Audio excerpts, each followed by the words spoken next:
03, A Symphony of Schemes, the Great Invention Fair caper. The trio, Jim Bob the Clown, Rabbit's Foot the Weaver, and Jack the Boy the Slide, made their way through the winding alleys of Doskvol, each step heavy with anticipation. The streets, bathed in the dim light of gas lamps, seemed to murmur secrets as they approached their destination, Lannic's Tech Emporium. The shop stood out with its gleaming windows and polished sign, a beacon of innovation amid the surrounding gloom. Jim Bob adjusted his bowler hat, his weathered face grim.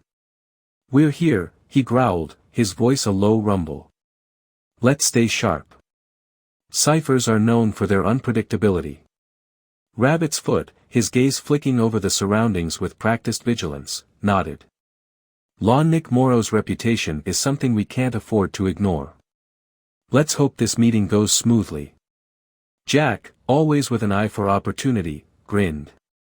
"Let's see what kind of trouble we can stir up. Could be a lucrative venture if we play our cards right." They entered the shop. The contrast between the bustling storefront and the shadowy streets was stark. The interior was a marvel of ingenuity and eccentricity, filled with shelves of intricate mechanical devices, tubes of strange substances, and stacks of blueprints. The air was alive with the hum of electricity and the rhythmic ticking of various contraptions. As they crossed the threshold, a bell chimed softly, announcing their arrival. From behind a curtain, a tall figure emerged. Lannic Morrow, the so-called toy master, cut an imposing figure. His height and commanding presence were matched by his striking appearance. His once full head of hair had been singed away in a fierce confrontation with the circle of flame, leaving behind only scarred and burned skin. About 30% of his face bore the marks of that battle, giving him an intimidating and fierce look.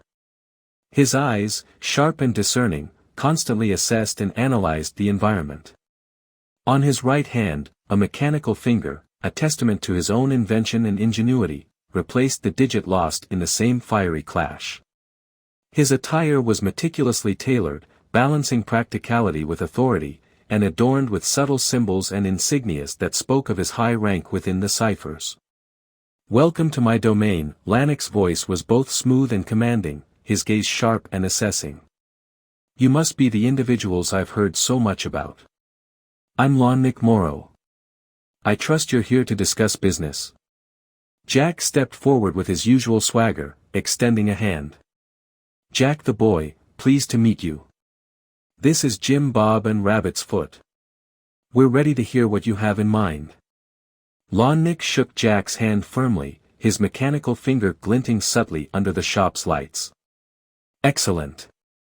Please, follow me." He guided them through a hidden door behind a bookshelf, leading them down a staircase that descended into the hidden heart of the Emporium. The atmosphere grew cooler and more industrial as they descended, the scent of oil and metal growing stronger with each step. They arrived at a sprawling workshop filled with the clatter of machinery and the crackle of electricity.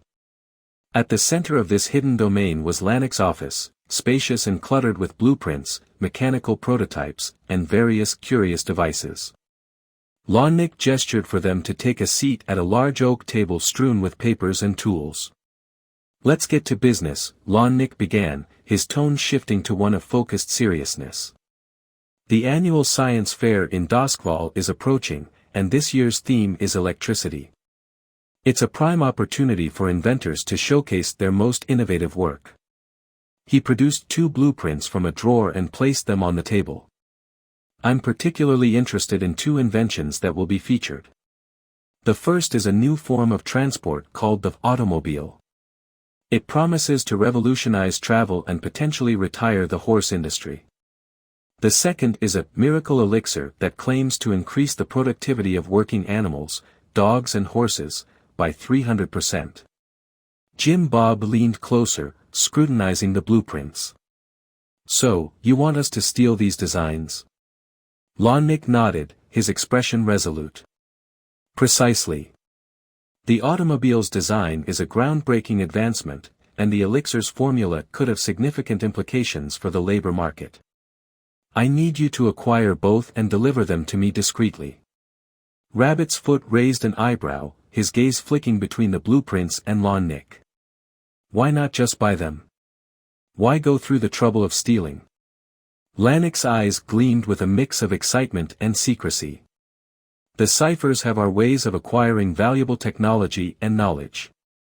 The fair is an optimal opportunity to obtain these innovations without alerting rival inventors or the general public. Jack, ever the strategist, asked, "What kind of security should we expect?" Lannic leaned back, steepling his fingers. "The fair will be heavily guarded. You'll have to navigate through various displays under the watchful eyes of both security personnel and rival inventors. Your task will be to blend in, identify the targets, and seize the moment when it's right." Jim Bob smirked, his fingers drumming on the table.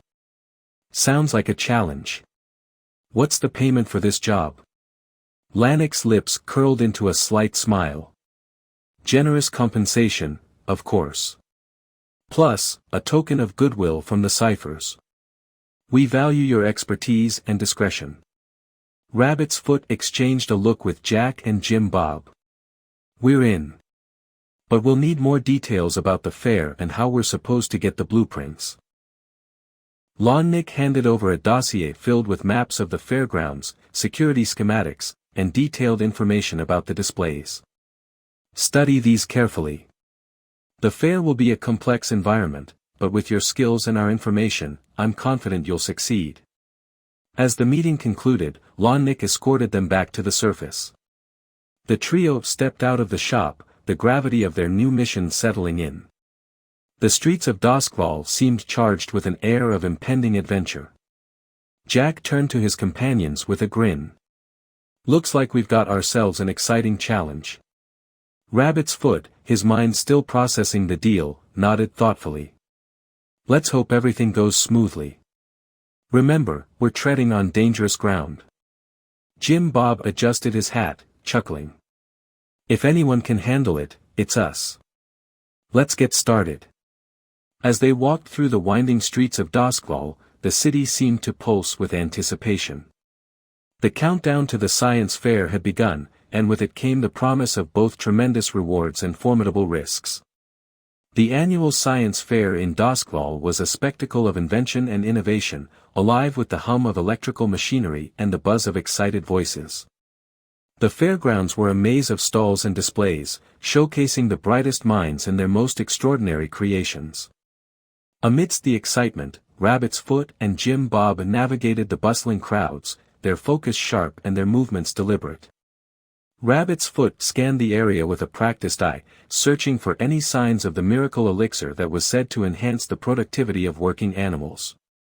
Jim Bob, keeping a low profile, watched for any unusual activity that might give them a clue. The two managed to slip through the fairgrounds unnoticed, their stealthy approach allowing them to gather valuable information without drawing attention. Eventually, they regrouped with Jack the boy, who was deep in conversation with Harrison Ford, the inventor of the automobile. Jack had been busy spinning a tale, convincing Harrison that he was a representative from Governor Cross Dava, interested in examining the revolutionary invention. "Mr. Ford," Jack said smoothly, "I'm here on behalf of Governor Dava. He's very intrigued by your automobile and would like to see the blueprints for himself." Harrison Ford, a man of keen intellect and quick wit, eyed Jack with suspicion but maintained a polite demeanor. "I'm honored by the governor's interest," he replied, "but I must ask, why the secrecy?" Jack's smile widened. "The governor wishes to keep his interest discreet for now. It's a matter of high importance." With a nod, Harrison agreed to show them the blueprints, leading Jack, Rabbit, and Jim Bob through a hidden door at the back of his booth. The trio followed him into a dimly lit room, where they were immediately taken aback by the sight of the automobile's schematics laid out on a large table. Just as they were about to start examining the blueprints, Harrison Ford's demeanor changed. His face hardened with a steely resolve as he slammed the door shut and engaged a hidden lock mechanism, trapping the group inside. "I'm afraid I can't let you take these blueprints," Harrison said coldly. "I know exactly who you are." A tense silence fell over the room before chaos erupted. The trio, caught off guard, sprang into action. Harrison lunged at them with a sudden ferocity, but Jack's quick reflexes and Rabbit's agility turned the tide in their favor. Jim Bob, meanwhile, faced off with two guards who had been stationed outside. In a desperate act of self-defense, Jim Bob fought fiercely, ending the lives of the guards to protect himself and his companions. The sounds of the skirmish and the commotion drew the attention of the Espiritas Police force, who began making their way toward the commotion. The threat of imminent arrival pressed on the trio as they quickly subdued Harrison Ford, tying him up and demanding the blueprints. "Give us the blueprints, now!" Jack demanded, his voice laced with urgency. Harrison, battered and restrained, reluctantly handed over the coveted documents. Jack's eyes glowed with the intensity of his mind powers as he performed a memory wipe, erasing the recent events from Harrison's mind. The inventor slumped against the wall, confused but otherwise unharmed. With the blueprints secured, the group made a hasty exit from the hidden room. They re-emerged into the lively atmosphere of the fair, blending in with the crowd as they made their way toward their next objective. Their path led them to the stall featuring the miraculous elixir, which was still being showcased to an enthusiastic audience. Jack, Rabbit, and Jim Bob had to act quickly. The Espiritas Police were closing in, their arrival imminent. The trio moved swiftly in with purpose, aiming to steal the elixir and escape before they were caught. They darted through the crowd, their senses on high alert. Unbeknownst to them, Bruce Walunde, the bounty hunter, had been shadowing their every move from a safe distance.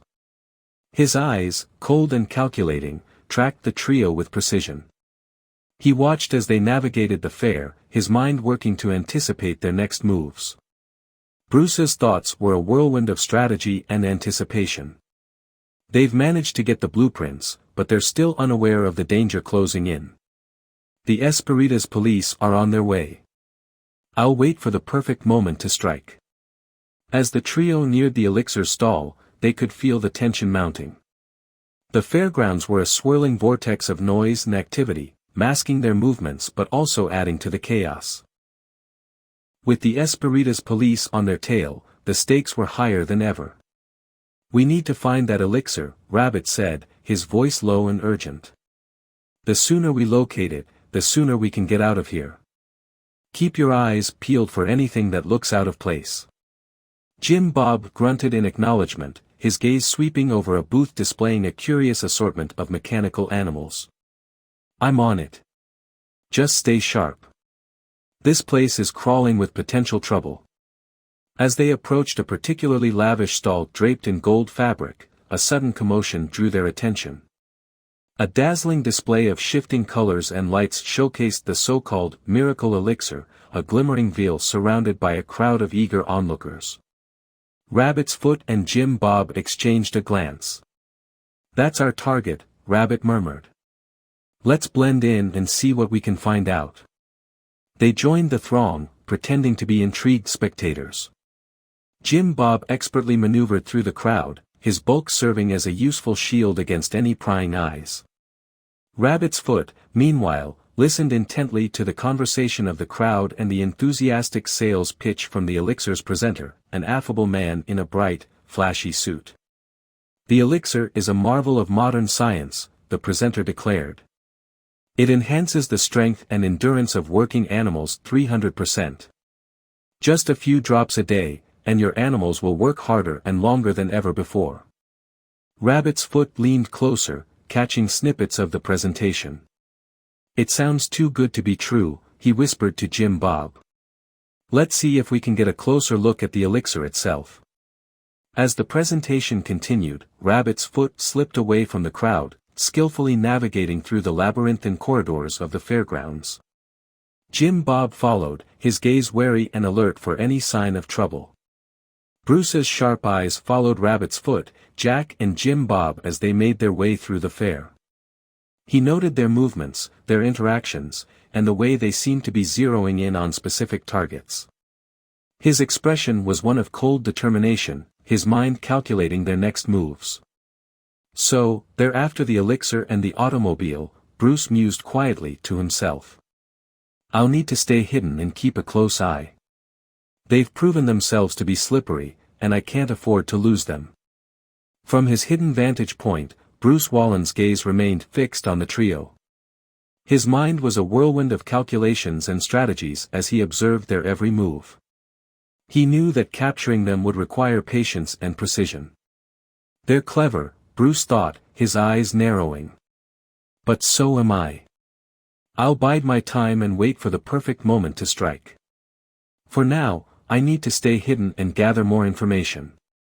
The bounty on these individuals is substantial, and I won't let it slip through my fingers.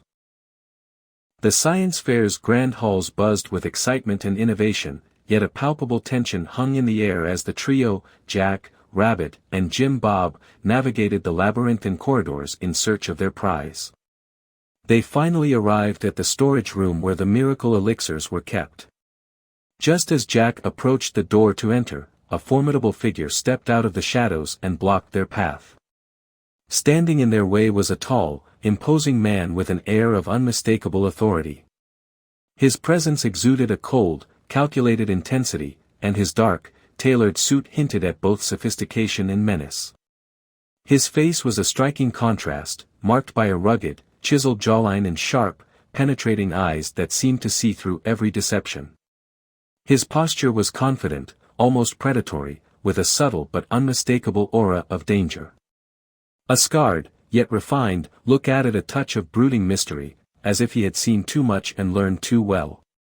This was Bruce Walunde, a bounty hunter whose reputation for efficiency and ruthlessness was known even in the most shadowy circles. The trio froze as they heard the distant commotion of the Espiritas Police entering the fairgrounds. Bruce, with a calculated flick of his wrist, stepped aside and gestured toward the storage room. "You might want to come inside," he said smoothly, his voice a low rumble. "It's about to get crowded out there." With no other option, they rushed into the room, only to find the door slamming shut behind them with a resounding thud. The room, dimly lit by flickering lanterns, suddenly felt like a trap closing in around them. Bruce's eyes gleamed with a knowing glint as he watched the trio's realization dawn. "Who are you?" Jack demanded, his voice sharp with urgency. "What do you want?" Bruce's gaze remained steady, unflinching. "I'm a bounty hunter," he said, his tone calm and detached.